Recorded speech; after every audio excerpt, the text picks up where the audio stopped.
Hello, everyone. I am James Milan, and this is the DPCD update.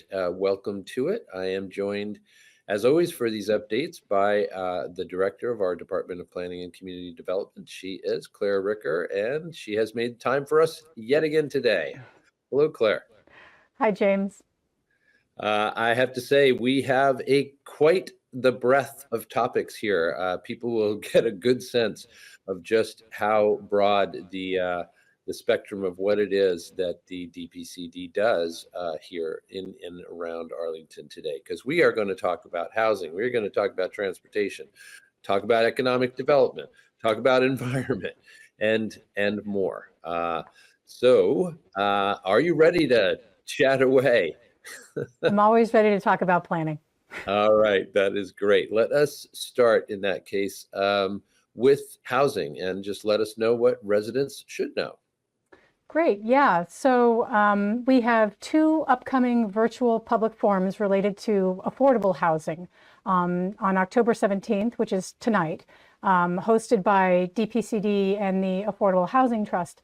We have strategies for creating more affordable housing in Arlington. So that'll be a webinar that is on this evening. And then again, on November 7th, hosted by the Department of Planning and Community Development and a community group, Equitable Arlington, we'll have another forum webinar on exploring an affordable housing overlay in Arlington. And, you know, to remind folks, an overlay is a piece of zoning that works with existing zoning to allow for different things in addition to the existing zoning. So this overlay would be one that would allow for more affordable housing to be built in a certain area under certain conditions.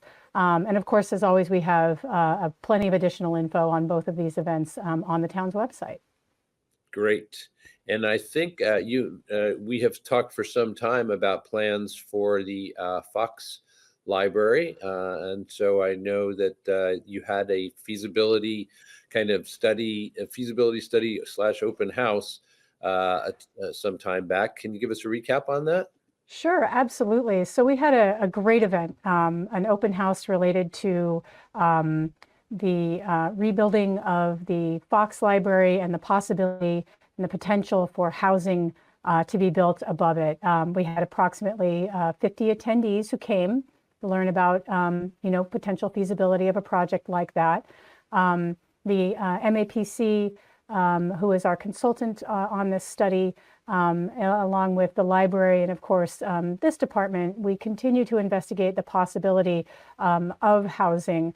We're working through it very iteratively, and we will keep the public informed, of course, as we learn more, as we did at the open house last month. So thank you, everyone who came, and for engaging in this, really important topic and very interesting idea. It certainly is. And again, looking forward just to seeing how it all plays out. Let's move on. Let's move to transportation and my own personal favorite form of transportation, which happens to be the bike. So tell us about new money and new installations.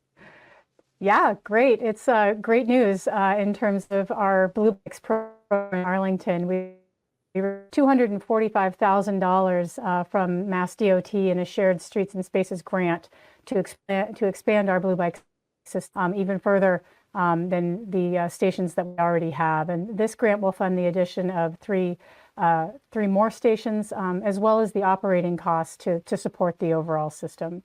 DPCD will be working with the Arlington Bicycle Advisory Committee, sometimes known as ABAC, to solicit public input on the location of 3 new stations that will be looking to bring online in 2025. So in an effort to keep all of our stations operational year-round, the town is looking, DPCD is looking for locations that are off-street so they don't have to be removed ahead of winter snow plowing. So this grant, the $245,000, comes on the heels of the town DPCD installing three other stations using a grant from the Boston MPO of about $90,000. So our 3 new stations that are available right now today are Lake Street at the Minuteman Bikeway, Mill Street at the Minuteman Bikeway, and then Medford Street at Warren Street. People can, of course, view the entire network, the 3 new stations, and start to engage in conversations about 3 additional stations on our Bluebikes website and in the app. Great. Yeah. When the additional stations do come on in 2025, how many is that going to be in total? I think at that point we will have a total of 11 stations, but you'd have to double check me on that. Yeah, we're not looking for exact numbers as it's clear enough. We're in double figures with that most likely, and that is a lot of coverage around Arlington. That is great news. Right. Speaking of great news, and on still staying with the topic of money, let's talk about developments around economic development. Sure. We have 2 upcoming ribbon cuttings for the Arlington Mural Project. They are both are part of an ARPA-funded collaboration with the Arlington Chamber of Commerce and the Arlington Center for the Arts. So on October 25th at 3:30 at Helena's in Arlington Center, we will have an event for muralist Lena McCarthy. On November 2nd at the Kickstand Cafe, we will have an event with muralist Kenji Nakayama. That ribbon cutting will also feature music. We will update the community calendar on the town's website once we finalize the time for that event, excuse me. But you can learn more about the Mural Project on the Arts Arlington website. This was, I feel like, very an impactful use of ARPA funds that will really result in some vibrancy in Arlington Center. So another great project and great work by Katie Lusai and Marisa Lau here in this office for running that program and making these murals happen. Yeah, beautification and support for local businesses, all in public art appreciation, all in one go. Very, very good stuff. I understand also, though, that we have received another grant this time for Arlington 250 celebration. So, staying on the topic of economic development, please tell us more about that. Sure. We received a $60,000 Massachusetts 250 grant from the Office of Travel and Tourism to help us celebrate the 250th anniversary of the American Revolution. And this $60,000 will go towards the Battle of Menotomy historic reenactment, some more public art installations, marketing, and programming for events to be held in April 2025. And to qualify for this grant, municipalities must be in compliant with the MBTA Communities Act. So it's another gift that keeps on giving that we were able to, pass our MBTA community zoning when we did in the town. Yeah, nobody wanted to listen to a DPCD update without MBTA communities brought up, right? Okay, let us move on to talk about the Arlington Heights Business District and yes. Public meeting that's coming up. Yes, that's a project very near and dear to my heart that I've been working very closely on, again, with Katie Lusai, our Economic Development Coordinator in this office.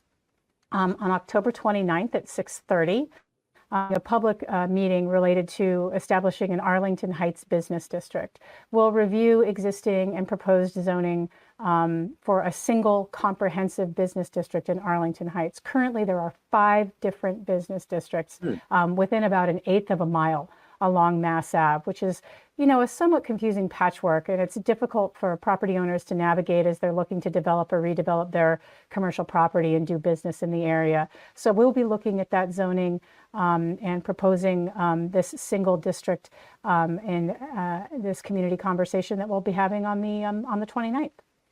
That sounds great. And I have to say that we were just recently talking to a new business owner here in the Heights, and I have to say, they were confused about some of the things that you were referring to.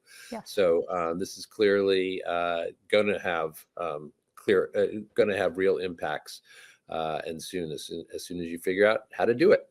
Yeah.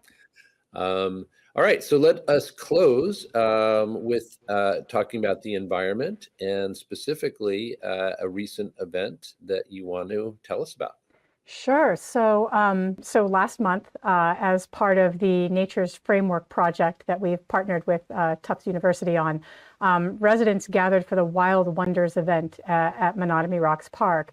And using the iNaturalist app, participants identified local animals and insects, and mushrooms and plants around the park to create an inventory as part of this Nature's Framework project. And the framework really aims to develop a blueprint for cities and towns to harmonize the needs of nature and people. The event resulted in 500 different observations from about 55 people. And this Wild Wonders work will continue all year long. Residents are encouraged to document their own natural neighbors in their backyard or around town using this iNaturalist app, and information about how to use the app and download it, as well as the project and program more generally, are of course available on the town's website. Excellent. Well, as promised at the outset, we have kind of ranged far and wide among the scope of activities that DPCD is involved in. Anything that we've missed? Nothing I can think of right now. I'll bet you can't, because you have spoken well and comprehensively about all this. So we appreciate it, as always. Claire Ricker is the director of our Department of Planning and Community Development, and we do appreciate her time. She's a busy woman, and she gives the time to inform us and you about what is going on around Arlington. We also appreciate you being here. Thanks so much for joining us. We'll see you next time.